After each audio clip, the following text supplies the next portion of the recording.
నమస్తే, welcome to our voice. నేను journalist నవత. 135 సంవత్సరాల క్రితం జన్మించిన డాక్టర్ జీని మనం ఈరోజు ఎందుకు స్మరించుకోవాలి? డాక్టర్ జీ ఏం చేశారు? ఆ రోజుల్లో ఉన్న అనేక మంది మహాపురుషులలో డాక్టర్ జీ ప్రత్యేకత ఏంటి? దీన్ని మనం అర్థం చేసుకోవాల్సిన అవసరం ఉంది. అసలు ఎవరి డాక్టర్ జీ అనేది తెలుసుకోవాలి అంటే 3 భాగాల్ని మనం ఆలోచించాలి. అందులో మొదటిది, డాక్టర్ జీ బాల్యం నుంచి కలకత్తాలో డాక్టర్ కోర్సు పూర్తి చేసే వరకు విప్లవ భావాలతో ఆవేశాలతో పనిచేశారు. కలకత్తాలో అనుశీలన సమితిలో చేరి పనిచేశారు. డాక్టర్ కోర్సు పూర్తి చేసి 1916 సంవత్సరం డాక్టర్ జీ కలకత్తాలో అనుశీలన సమితిలో చేరి పనిచేశారు. డాక్టర్ కోర్సు పూర్తి చేసి 1916 సంవత్సరం డాక్టర్ జీ కలకత్తా నుంచి నాగ్పూర్ చేరుకున్నారు. 1916లో ఉగాది రోజున డాక్టర్ జీ ప్రేరణతో అప్పాజీ జోషి రాష్ట్రీయ స్వయం సేవక్ మండల్ పేరుతో ఒక సంస్థను ప్రారంభించారు.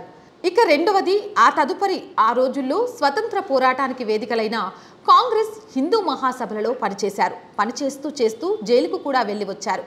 ఆ సమయంలోనే పత్రికలు కూడా నడిపారు. సామాజిక సమస్యల పరిష్కారంకు అనేక ప్రయత్నాలు చేశారు. సామాజిక పరిస్థితులను అధ్యయనం కూడా చేశారు.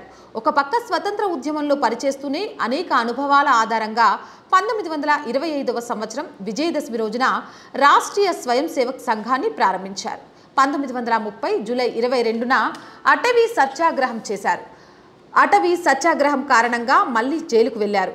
1931 ఫిబ్రవరి 14 వరకు జైలు జీవితం గడిపారు. ఆ తదుపరి డాక్టర్ జీ జీవించి ఉన్న 9 సంవత్సరాలు సంఘ్ కార్య విస్తరణకే సమర్పించారు. ఇక మూడవది, 1931 నుంచి 1940వ సంవత్సరం వరకు సంఘ్ విస్తరణ కోసం వారు చేసిన ప్రయత్నాలు, వారి వివరాలు సంక్షిప్తంగా.